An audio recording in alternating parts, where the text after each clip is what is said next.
faire, c'est un coup de communication, non. En 2009, j'avais dit cela. Ce que je dis là, je l'avais dit à Monsieur le Président de la République, à son Excellence, Monsieur Denis Sassou Nguesso, Président de la République, à l'espace de Denis Sassou Nguesso, en présence de tous les cadres de la Likoala.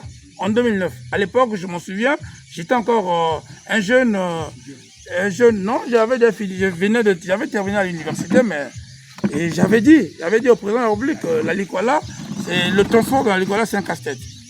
Et j'avais même épilogué en disant que la municipalisation de la Likoala, c'était un échec. Mais nombreux de nos aînés m'ont traité de fou, d'autres m'ont traité de méchant, j'étais méchant. Mais aujourd'hui, l'avenir m'a donné raison.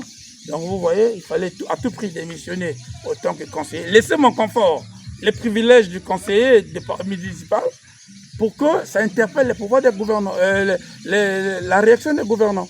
J'ai démissionné. Une semaine ou 2 semaines après, on a vu la réaction du gouvernement, il fallait reprendre les vols. Mais les vols ont repris. Le vol TAC, 80 000 francs le billet. Aller simple. Retour, ça fait 60 000. Le billet 60 000 là chez les autres, c'est le billet d'aller dans un pays étranger. Hein? C'est un pays étranger. Hein? Tu ne peux pas pour même payer 160 000 pour aller, c'est pas dans une république. On le voit ça seulement dans la Likoala. Je suis obligé de le dire.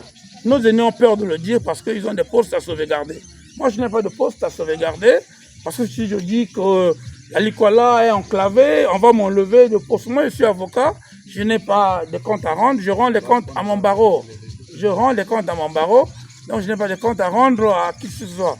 Je n'ai pas de dette morale à une autorité ou bien ceci. Je parle des transports. Ce que je dis là, je l'ai dit en 2009. À lui-même, son Excellence, Monsieur le Président de la République. Je l'ai dit. Donc, il n'y a rien qui peut m'effrayer ou encore m'intimider. Je dis, le jour où j'aurai encore l'occasion de rencontrer à nouveau Monsieur le Président de la République, je vais encore lui dire, Excellence, lors des campagnes présidentielles, vous avez pris l'engagement que il y a la route de la CEMAC qui quitte le Cameroun via Ouesso et Bangui. Le gouvernement congolais, à travers son candidat, c'est-à-dire le président de la République, M. Denis Sassou Nguesso, il avait pris l'engagement d'ouvrir les bretelles, goudronner la bretelle Enyele Dongou. La bretelle Bangui Motaba, c'est-à-dire Makao, Bangui Motaba, Manfouete, Boussi Boussi Dongou. Mais jusqu'à aujourd'hui, nous sommes déjà, les élections c'était en 2021, nous sommes déjà à 2 ans du mandat, mais quel est le bilan à mi-parcours? Il n'y a rien.